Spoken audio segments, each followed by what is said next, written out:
예, 두 번째 시간 시작하도록 하겠습니다. 자, 7절까지 했었죠? 예, 그 다음 8절 들어갑니다. 내가 사람의 예대로 이것을 말하느냐, 율법도 이것을 말하지 아니하느냐라고 그렇게 이야기합니다. 자, 그러면서 지금 이제 사도 바울은 상식적으로도 사람이 생각하기에 상식적으로도 참 자기네들이 이제 사도로서 물질적인 공급을 받는 것이 당연하고 율법도 그것을 같은 의도로 말한다라는 그런 이제 말을 하고 있는 것이죠. 그러니까 이제 율법까지 동원을 합니다. 그러면서 9절에 모세 율법의 곡식을 밟아 떠는 소에게 망을 씌우지 말라 하면서 하나님이 어찌 소들을 위하여 염려하심이냐라고 그렇게 되어 있어요. 3번 문제가 모세율법에 곡식을 밟아 떠는 소에게 망을 씌우지 말라라는데 이 말의 뜻이 뭐예요? 자, 누가 한번 말씀해 보실래요?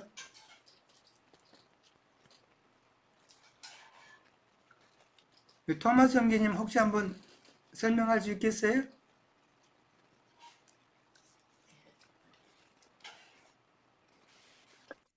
에,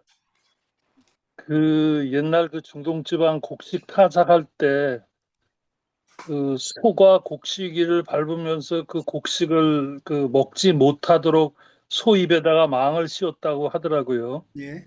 그런데 그렇게 하지 말라. 소도 일한 만큼 거기서 주워 먹을 수 있어야 되는 것이 아니냐라는 배려로 압니다. 예, 예. 예. 예, 문자적으로는 그렇죠. 예. 네네. 그러니까 이게 지금 바울이 율법을 이렇게 인용을 해서 결국은 그 소가 누구예요? 바울 자신이죠. 예, 바울 자신 자기도 먹을 권리가 있다라는 것을 이제 이야기하는 거예요. 그러니까 옛날에는 방금 형제님 말씀대로 소를 이용해서 그 탈곡을 했죠. 이 뜬다는 말은 타작한다는 말이잖아요. 밟아서 뜬다는 말은 타작하는 말. 그런 말이죠. 그러니까 이게 어디에서 인용이 된 거예요? 신명기에 있죠? 신명기 25장 4절에서 인용된 말씀이에요. 그리고 바울은 또 디모데전서 5장 18절에도 이 말씀을 또 다시 한 번 더 이야기를 하고 있어요. 예. 그러니까 뭐 애굽이나 이방 지역에서는 소가 곡식을 못 먹도록 이제 입에다가 망을 씌웠다라고 그러는데 그러면은 얼마나 소가 배고프면 힘들겠어요. 바로 먹을 것이 바로 코앞에 있는데도 그걸 못 먹는다는 거는 그거는 고문이죠. 배고픈 자들에게는 고문이단 말이에요. 그거는 온전한 것이 아니다. 이제 그건 이제 가축도 율법의 그 보호를 받는데 사람도 보상받는 것이 당연하다라는 그런 취지로 지금 이야기한 것이죠. 그러니까 이 소는 바로 일꾼, 하나님의 일꾼들을 이야기한다라는 것이죠. 그러면은 그 의미는 무슨 말이에요? 하나님의 일꾼은 먹을 것을 공급해야 된다라는 그 말이죠. 자, 신명기 24장 15절 다시 한번 우리가 한번 볼까요? 신명기 24장 15절, 24장 15절 한번 찾아봅니다.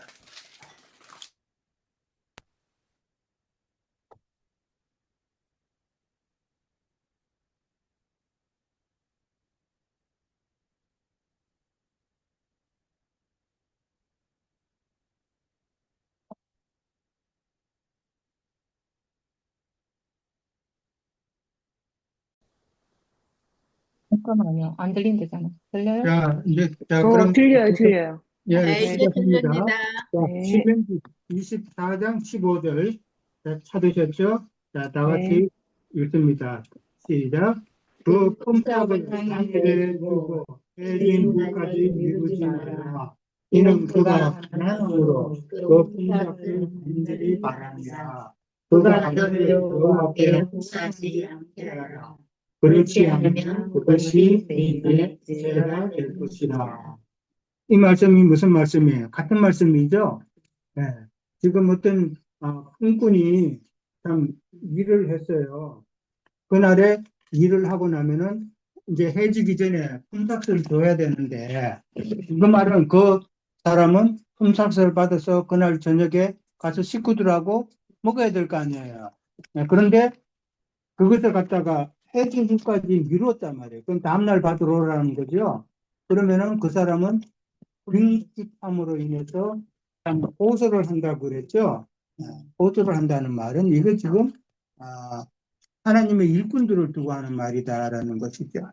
그러니까 신령한 것을 공급받는 성도나 교회는 사역하는 종들에게 당연한 싹을 공급해야 되는데 그것을 공급하지 않으므로 그 사람들이 자기의 그 어려운 처지를 하나님 앞에 호소하게 되죠. 호소하게 되면은 안 된다라는 것이죠. 그것이 하나님 보시기에는 악행이다라고 본다는 것이죠. 자, 10절. 우리를 위한 말씀이 아니냐. 소를 위한 말씀이 아니다라는 거죠. 결국은 하나님의 일꾼들을 위한 말씀이기 때문에 우리를 위한 기록이다라는 것이죠. 그리고 밥 가는 자와 곡식 떠는 자는 소망을 가지고 일한다 그랬어요. 당연히 소망을 가지고 일하죠. 밥 갈고 곡식을 떨 때, 탈고 갈 때는 수학의 그 소망을 가지고 이야기하는데, 그러나 바울의 소망은 무엇이었다? 많은 사람을 얻고자 하는 것이다라는 거죠. 11절에 말하기는 우리가 너희에게 신령한 것을 뿌렸은즉 너희의 육적인 것을 거두기로 가하다 하겠느냐. 이 말은 진리로 공급하고 양육을 했으면은 이렇게 너희들로부터 육적인 것, 물질적인 공급받는 것이 가하겠냐. 이 말은 잘못된 것이냐. 뭐 그런 의미겠죠. 예. 이게 문제는 신령한 것을 공급하지도 않으면서 더 많이 거두려고 하는 사람들이 있죠. 그게 문제다라는 것이죠. 오늘날 뭐 세상 교회가 보면은 우리가 말씀 들어보면 정말 뭐 신령하지 않은 것들이죠. 도무지 생명이 되지 않고 참 어떻게 보면은 우리에게 유익이 되지 않는 그런 말씀을 그렇게 전하면서도 받아가는 건 많아요. 요구하는 건 많아요. 우리가 식당에 가더라도 음식을 시켰으면 그 음식이 정말 재료도 좋은 재료를 쓴 거 느끼잖아요. 그죠? 좋은 재료를 쓰고 맛있고 그다음에 정말 정성스레 음식을 해서 그렇게 하면은 제값도 또 내고 이러면은 좋은데 식당 간혹 가다 보면은 그런 생각이 저는 들 때가 있어요. 야, 이거 정말 가치도 안 되고 그냥 이 사람들이 있지만 돈 벌 욕심으로만 물론 뭐 비즈니스는 돈을 벌어야 되죠. 근데 너무 이게 과하다라는 그런 생각이 들 때가 간혹 있어요. 그러면 그 식당에는 내가 다시는 안 가죠.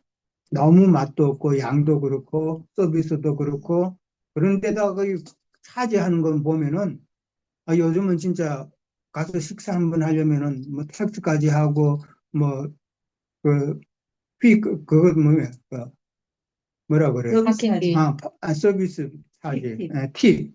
팁까지 하고 하면은 한 25불 가까이 나가야 돼요. 이거 갖고 안 돼요. 소비가 우리가 식당을 안 나는 그렇게 가요. 비싼 건 못 먹어요. 올라가서도 25분이 네, 팁을 안 주시나 보다. 그러니까 그렇게 하면 안 된다. 맞대. 영적인 것도 마찬가지예요. 50불 있어야지 공급하는 먹어요. 의미에서는 영적인 식당이나 마찬가지인데 정말 신령한 것으로 그렇게 공급하고 바울처럼 그렇게 하는 모습이 있어야 되는데 그렇지 못하고 자기의 욕심만을 채우기 위해서 그렇게 하는 데는 힘들죠. 영적인 것도 마찬가지다라는 것이죠. 그러니까 신령한 것을 공급하지도 않으면서 참 많이 갖고 가려고 하는 것은 성경에서는 그것들을 강도라고 그러죠. 사실 강도잖아요. 강도고 다 거짓 선지자고 그렇다라는 것이죠. 자, 12절 갑니다. 다른 이들도 너희에게 이런 권리를 가졌거든 하물며 우리일까 보냐. 그러나 우리가 이 권리를 쓰지 아니하고 범사에 참는 것은 그리스도의 복음에 아무 장애가 없게 하려 한다라고 그렇게 나옵니다. 다른 이들은 누구를 이야기할까요? 여기서 다른 이들. 다른 이들은 이런 권리를 가졌다는 거. 아까 그 5절에 나왔던 그 다른 사도들, 주의 형제들, 게바, 이들을 두고 하는 말이죠. 예. 다른 이들은 이런 권리를 가져가지고 다 교회로부터 공급을 받는데 하물며 우리일까 보냐. 그러니까 바울과 바나바는 그렇게 안 했다는 이야기잖아요. 우리도 그런 권리가 있는데 왜 그러냐는 것이죠. 근데 우리가 이런 권리가 있지만 쓰지 아니하고 범사에 참았다라고 그랬어요. 이 참았다는 말은 불편함을 감수했다는 말이죠. 참, 그런 말이 있잖아요. 내가 가난한 것은 뭐 단지 불편한 것뿐이다라는 그런 말도 있는데 바울은 불편함을 참았다라는 그 말인데 이 바울만이 이 참았다는 말을 신약에 썼어요. 다른 데는 안 쓰는 말인데 바울만 이 말을 썼다라는 거예요. 그만큼 바울은 참 참는 데에 불편함을 감수하는 데에 참 일체의 비결을 배웠다 그랬죠. 빌립보서 그 말이 빌립보서 4장 12절 13절에 나오죠. 한번 찾아볼까요? 빌립보서 4장 12절 13절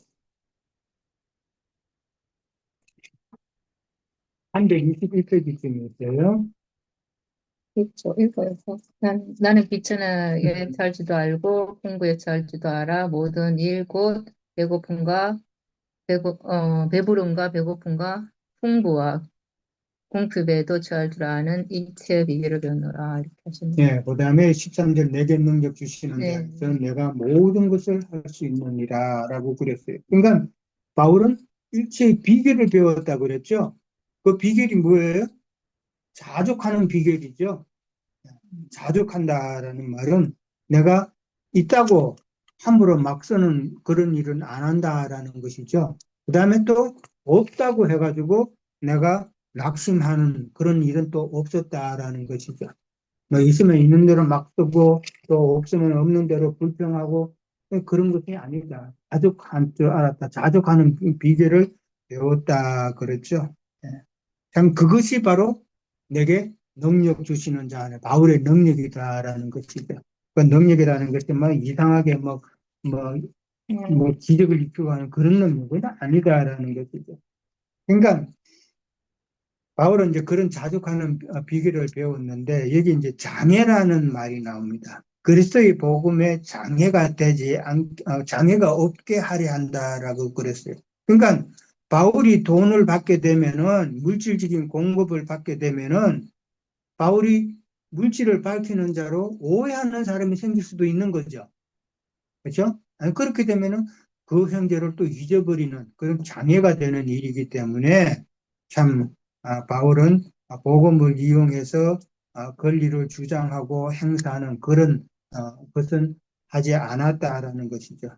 근데 복음을 이용을 해서 참 자기 권리를 주장하고 물질적인 큰 이익을 얻고자 하는 자들이 요즘은 너무 많잖아요. 우리가 잘 알잖아요. 그러니까 세상 교계에서 아까도 얘기했지만 너무 많은 셀러리를 받는다든지 그 다음에 신천지나 뭐 통일교나 이런 이단들이 다 결국은 돈이잖아요. 예. 너무 돈을 요구한다. 그들의 관심은 오로지 돈이다라는 것이죠. 그러니까 바울은 이제 혹 이제 장애가 될까 싶어서 스스로 그 사도의 권리를 지금 포기했다는 말이죠. 내가 장애가 될까 한다는 건 스스로 그 권리를 포기했다. 이런 말은 정말 바울이 자비랑으로 하면서 복음에 충성하는 그런 본을 보인다라는 것이죠. 맡은 자들에게 구할 것은 충성이라고 그랬는데 직분 맡은 것을 이야기하는 게 아니에요. 충성한다는 건 지난번에도 우리가 나누었지만 복음에 말씀에 충성하는 것 충성이다라는 것이죠. 자, 근데 이제 바울은 젊을 때는 우리가 지금 나눈 것처럼 자비랑으로 그렇게 일을 했어요. 텐트 치는 일도 하고 그렇게 했는데 나이가 들어서는 일을 못하죠. 바울의 후반기에서는 일을 못했단 말이에요. 그러면은 그때는 바울은 교회의 도움을 받아야 돼요. 예. 그것을 빌립보서 4장 16절에서 18절에 보면은 아까 봤던 데인데 다시 한번 볼까요? 빌립보서 4장 16절, 18절. 거기에 보면은 데살로니가에 있을 때에도 너희가 한 번뿐 아니라 두 번이나 나의 쓸 것을 보내었도다. 지금 누가 보냈어요? 빌립보 교회. 빌립보 교회. 데살로니가에 있을 때에 빌립보 교회 사람들이 데살로니가에 있는 바울에게 지금 헌물을 보냈다라는 말이죠. 한 번이 아니라 두 번이나 나의 쓸 것을 보냈다라고 그렇게 이야기를 하면서 그 다음에 뒤에 가면은 18절에 가면은 뭐라고 했어요? 이것을 내게는 모든 모든 것이 있고 또 풍부하느니라. 네. 해가 부르는 자, 이 재물을 갖다가 바울은 향기로운 재물이다라고 18절에 그렇게 끝에 말했죠. 복을 위해서 썼죠, 뭐. 향기로운 재물이다. 그러면서 그 향기로운 재물은 하나님을 기쁘시게 했다라고 그랬어요. 하나님을 기쁘시게 했다라는 이 말은 돈이 지불되었기 때문에 기쁘시게 했다고 그런 의미일까요? 아니죠. 하나님이 기뻤다는 복을 위해서 것은 썼겠죠. 예. 바울과 함께 동력했다는 그 차원에서 기쁘다라는 말이에요. 동력이 그러니까 동력이 더 중요한 것이죠. 헌금하면서 참 동력하는 모임에는 예수님을 다 따라다니지는 못하고 바울 사도를 다 따라다니지는 못하지만은 물질로 동력하는 자가 있다라는 것이죠. 공의사는 우리 모임에 모이지는 못하지만은 물질로 이 동력하는 자매님이 한 분 계시죠. 그 박삼회 자매님, 그 언니, 박공예 자매님. 그분은 환경상 이 우리 모임에 오지는 못하지만은 마음은 항상 이 교회에 있어가지고 참 돈이 조금이라도 생기면은 알뜰하게 쏘고 남은 걸 조금씩 모아가지고 이게 물질로 또 동력하세요. 그거 보면은 참 배울 것이 많다라고 우리가 늘 생각을 하는데 그런 자매님처럼 참 동력하는 것이 더 중요하다라는 것이죠. 그 다음에 이제 13절에 가면은 이제 성전의 일을 하는 이들은 성전에서 나는 것을 먹으며 제단에서 성전의 일은 제단에서 나눈다 그랬는데 성전과 제단에서 일하는 자들이 일한 곳에서 나서 나는 것을 먹는 것은 이제 율법에 나와 있죠. 그 찾아보셨어요? 네. 한두 번씩 발표해 보실래요? 어디 빨리빨리 시간이 없으니까. 일단 누가 먼저 한 구절씩만 해봐요. 어디에 있어요? 레위기도 있고 민수기도 있고 레위기도 뭐 여러 군데 다 있더라고요. 근데 전체적으로 찾아본 거는 뭐 소재 제물을 드릴 때 속죄제, 속건제, 뭐 거제 제물, 뭐 또 이런 요제 제물 그 모든 것들을 드리고 어떤 남는 어떤 것들을 제사장이 먹게 했다. 뭐 아니면 아론과 그 자손들에게 나눠 먹게 했다. 뭐 이런 말씀하고 다 포함되어 있고 신명기 18 특히 신문지 18장에는 그러니까 이 제사장과 레위인들에게 어떤 어쨌든 그러니까 그 요제 제물과 그 거제 제물을 이제 다 먹게 했다는 말씀을 있는가에 동시에 그 사람들에게 땅의 기업은 없다는 이들에게는 이런 말씀을 하시면서 여호와께서 여호와께서 그 자신이 이렇게 너희들의 기업이다 이런 말씀을 하셨거든요. 근데 이제 이걸 그 모든 것을 봤을 때 이제 먹고 마심이 이제 주께 있고 이제 땅에 있는 것들은 는 없지만 하늘에 신령한 것을 기업으로 얻게 하는 것을 주로 얘기하셨던 것 같아요. 하늘에 기업을 주는 것을 말하고자 하는 의미가 그랬던 것 또 다른 지체다. 성경 구절 한 구절만 찾아본 거 같아요. 읽어보세요. 또 다른 데. 8절. 영희자매님 안 찾으셨어요? 자, 읽어자면 신명기 18장 한번 찾아볼게요, 그럼. 자, 시간이 없으니 신명기 방금 읽었잖아요. 그래요? 네. 그럼 자, 레위기 7장 28절에서 36절 한번 봅니다. 레위기 상민자매님 인증하셨군요. 네, 얘기요? 레위기 7장.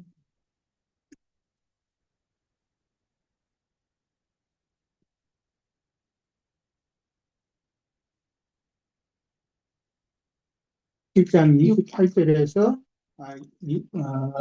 36절까지 보면은 화목 제물을 드리면서 제사장이 받을 소득에 대해서 이야기를 해요. 그러니까 화목 제물을 드리고 난 다음에 30절에 보면은 기름과 가슴을 먼저 갖고 와요. 기름과 가슴은 뭘로 드려요? 요새로. 요제로 삼는다 그랬어요. 자, 요제라는 게 뭔 말이에요? 부활하신 주님의 성전. 흔들어서 드리는 네. 거죠. 이렇게 좌우로 흔들어서 드리는 거예요. 그거는 예수님의 부활을 상징하는 거라 그랬어요. 부활을 상징하는 것이고, 그 다음에 이제 또 화목제물의 오른쪽 뒷다리 32절에 보면은 뒷다리를 제사장에게 주어서 거제를 삼을지어다. 이 거제는 그냥 들어 올리는 거죠. 그냥 들어 올리는 거는 성천을 이야기하는 거죠. 이거 여러 번 이야기했어요. 그러니까 부활의 신앙, 성천하는 신앙, 이것을 이제 우리는 생각해야 된다는 것이죠. 그 다음에 이제 가슴을 가지고 요제를 삼을 때는 아론과 아론의 자손들에게 줘서 먹게 하는 것이죠. 그 다음에 이제 거제로 드리는 그 오른쪽 뒷다리는 제사장이 먹는데 그날에 당직 제사장이 먹는 거예요. 그러니까 바울이 이 말을 한 것은 성전에서 일하는 자들은 성전에서 나는 것을 먹고, 그러니까 여기서 성전이란 거룩한 처소, 그러니까 내소, 그 성소 안에 들어가면 뭐가 있어요? 떡이 있죠. 그것을 또 먹죠. 소제전. 그것을 먹고, 그 다음에 이제 재단에서 일하는 것은 재단 그 번제단에서 먹는 거, 그 태워서 하는, 거기서 또 나는 것을 그날에 당직 제사장이 또 먹고, 그런 이야기죠. 그러니까 바울이 그 장소를 이야기했던 것은 나는 지금 교회에서 일을 한다라는 그런 의미가 있겠죠. 교회에서 일을 하기 때문에 제사장들, 아론의 자손들은 다 성소에서 일하는 것을, 나는 것을 먹었고, 제단에서 나는 것을 먹었고, 나는 이제 교회에서 일하기 때문에 교회에서 나는 것을 먹어야 된다라는 그런 의미죠. 예, 그렇게 이해를 하면 됩니다. 그러니까 가슴이라는 것은, 가슴을 말하는 것은 예수 그리스도의 영혼을 이야기하는 거예요. 가슴이라는 것은. 그 가슴은 예수님께서 피와 물을 흘리신 것이죠. 그러니까 예수님의 영혼을 예수님의 영혼을 상징하는 그런 의미고, 오른쪽 뒷다리라는 건 뭐예요? 아주 힘이 있는 거. 땅을 초월하는 강한 영이라는 그런 의미예요. 영이 약하면은 땅과 밀접해서 그렇게 살지만은, 그러나 오른쪽 뒷다리라는 것은 사람의 근육 중에 가장 강한 곳이잖아요. 대퇴부. 가장 강한 곳인데 이것이 이제 땅을 초월하는 그런 의미를 갖고 있는 것이죠. 그러니까 육신의 것을 구하는 그런 영적인 삶이 아니라 땅을 초월하는 그런 강한 영을 상징하는 게 오른쪽 뒷다리다. 그러니까 우리가 하나님께 드려지는 것은 부활의 신앙을 가진 자, 그 다음에 거제로 참 하나님 앞에 강한 영을 가진 자, 이런 자들이 하나님 앞에 제물로 드려진다라는 그런 의미로 이해를 하면 되는 거예요. 자, 그 다음에 이제 14절 마지막에 가면은 이와 같이 주께서도 복음을 전하는 자들이 복음으로 말미암아 살리라 명하셨다라고 그랬어요. 예수님께서도 이제 복음을 전하는 자들은 복음으로 인해서 또 살아야 된다라고 그 말을 했다는 거예요. 이게 어디서 나와요? 어디서 나와요? 사매자매님 말씀 한번 해보세요. 예. 글쎄요, 예수님도 복음 전하실 때 돈이 있는 것도 아닌데 남은 여성 제자들, 여성 자매님들이 예수님을 그렇죠? 섬겼잖아요, 그 있는 것으로. 그래서 예. 예수님도 자매들에서 도움을 받았다, 육적으로는. 여기. 네. 예수님께서 지금 주께서도 복음을 전하는 자들이 복음으로 말미암아 살리라 명하셨다. 이 말은 마태복음 10장 10절 한번 찾아볼까요? 마태복음 10장 10절. 예수님께서 12제자들을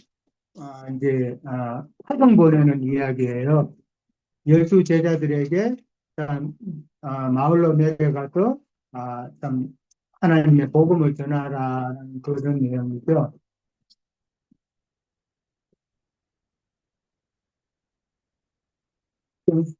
자, 10절 봅니다. 9절부터 볼게요. 너희 전대에 금이나 은이나 동을 가지지 말고 여행을 위하여 배낭이나 두벌 옷이나 침이나 지팡이를 가지지 말라. 이는 일꾼이 자기의 먹을 것 받는 것이 마땅하다라고 예수님께서 그렇게 말씀하셨죠. 그러니까 하나님의 일꾼으로서 복음의 일꾼으로서 복음을 전할 때에 참 그렇게 먹을 것을 받는 것이 마땅하다라고 그렇게 이야기합니다. 자, 이 말은 또 예수님께서 누가복음 22장 35절, 36절 거기도 한번 볼까요? 누가복음 22장 거기서는 반대로 이야기하시죠. 거기서는 반대로 이야기해요. 135페이지 띄고 있어요.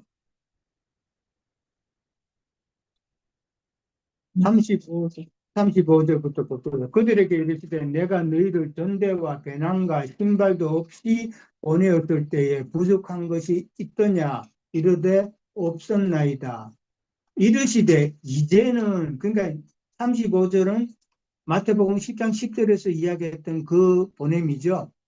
그때는 다 없이 그냥 가라 빈손으로 가라 그랬는데 그것도 다 채워줬다는 것이죠. 근데 이제 36절에 가면 그러나 이르시되 이제는 전대 있는 자는 가질 것이요 배낭도 그리하고 검 없는 자는 겉옷을 팔아 살지어다 라고 그렇게 이제는 너 거 있는 거 팔아가지고 준비하라고 그렇게 말씀하시죠. 그 왜 그래요? 처음에 마태복음 10장 10절에서 예수님께서 제자들에게 보낼 때는 누구한테 보낸 거예요? 유대인들에게 보낸 거예요.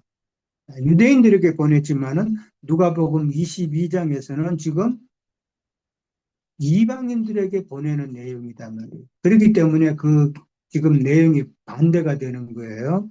그러니까 유대인들에게 보내는 것은 유대인들에게는 나그네를 접대하는 율법이 있죠. 그렇기 때문에 유대인들은 나그네가 어디를 가더라도 나그네를 재워주고 먹여주는 그런 관례가 있단 말이에요. 그러니까 창세기 18장에도 보면은 아브라함 이야기가 나오죠. 아브라함이 집 앞에 앉아 있을 때 지나가는 나그네가 셋이 있었죠. 그럴 때 그 나그네를 아브라함은 자기 집에 모셔서 대접을 했잖아요. 그들이 누구예요? 하나님과 천사들이라고 그렇게 이야기했죠. 나그네를 대접하는 그 율법이 있었다라는 거죠. 그러니까 어디든지 가면은 다 접대를 하는데 그러나 이방인들은 그런 율법이 없잖아요. 이방인들은 그런 율법이 없기 때문에 이방인들에게는 자기 것을 팔아라는 말인데 그러니까 자기 거 헌신하라는 말이죠. 헌신해서 이방인들에게 복음을 전하라. 그렇게 보는데 이 말은 사도들의 입장에서 지금 하는 말이에요. 사도들의 입장에서는 참 헌신하는 그런 복음의 일꾼이 되라고 하는 말이지만은 그러나 교회의 입장에서는 그러나 동력해야 된다라는 것을 또 생각해야 되죠. 양면으로 생각해야 돼요. 양면으로.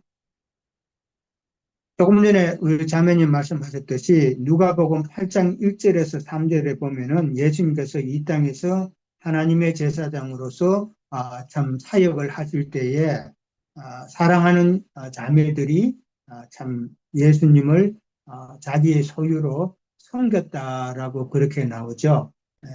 그러니까 그들은 자원하는 마음으로 예수님께서 자기 마을에 오시게 되면은 자기 집에 모시고 다 물질로 공개했다라는 말이잖아요.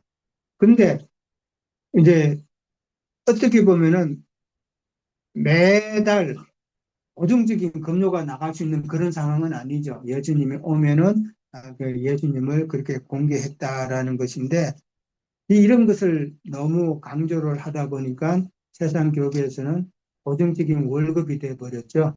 예, 고정적인 월급이 되어서 참 임기를 옮기는 것 조건 중에 하나도 얼마를 줄 거냐 이런 것을 따지죠. 예, 그런 거 보면은 뭔가 잘못됐죠. 너무 물질을 참 추구한다. 제가 기억하기로는 제가 초등학교 4학년 때부터 예배당을 다니기 시작했는데 그때는 예배당 가면은 뒤에 딸박스가 있어요. 기억나세요, 혹시? 네. 성미라고 그래가지고 성미 봉지가 있어요. 그 성미 주머니가. 그래가지고 자기 집에서 식사할 때마다 한 숟갈씩 그거 넣어가지고 그거 모아가지고 예배당에 갖고 가고 그랬었어요. 그러니까 목사님 집에 이제 그 밥을 쌀 재료죠. 예. 정말 순수했어요, 그때는. 그때는 목회자들이 참 헌신하는 마음도 있었고 참 순수했는데 어느 순간에 이제 그게 없어져 버렸잖아요. 그러니까 다 돈으로 내라. 돈 하는 거예요, 정말. 아, 이런 거 보면은 많이 참 너무 돈을 밝힌다. 그런 면에서 보면은 이단들이 돈 밝히는 거하고 뭐가 다른가. 그리고 평생을 헌신하고 뭐 하고 난 다음에 또 한몫 챙기죠. 예. 근데 그 돈이 너무 어마어마하잖아요. 돈 안 준다고 몇십억 돈 안 준다고 소송을 걸고 어떤 사람은 몇백억씩 그렇게 비자금을 또 그렇게 챙겨가 있고 그 비자금을 자기가 또 갖고 유지하기 위해서 자기 자식 때까지 세습해서 또 담임 목사 하잖아요. 그게 가장 큰 이유는 그 돈 때문에 그런 거예요. 다른 후임 목사가 하면은 그 비자금이 드러나잖아요. 그런 참 어, 한국의 유명한 교회가 그런 경우잖아요, 지금. 그런 거 보면 너무 돈에 밝힌다. 그런 이야기죠. 그러니까, 사도 바울처럼 모든 권리는 있지만은, 그러나 그것을 주장하지는 않았다라는 것을 우리는 오늘 이제 결론적으로 이해를 다시 한번 더 해봐야 되죠. 하나님의 말씀을 전할 때는 정말 이런 바울처럼 헌신하는 모습이 있어야 된다는 것이죠. 그런 본을 고린도 사람들이 참 깨달아야 되는데 온전한 사도가 아닌 것처럼 해서 그렇게 참 핍박하고 그다음에 비판하고 이러는 것은 정말 그들의 신앙적인 삶에 있어서도 큰 마이너스다라는 것이죠. 네. 오늘은 여기까지 하도록 하겠습니다. 자, 혹시 또 하실 말씀 있으세요? 없어요? 토마스 형제님 질문이 어렵다고 그러셨는데, 자, 저희들이 충분히 토마스 형제님 처음에 이제 말씀하실 때도 어렵다고 그랬었는데,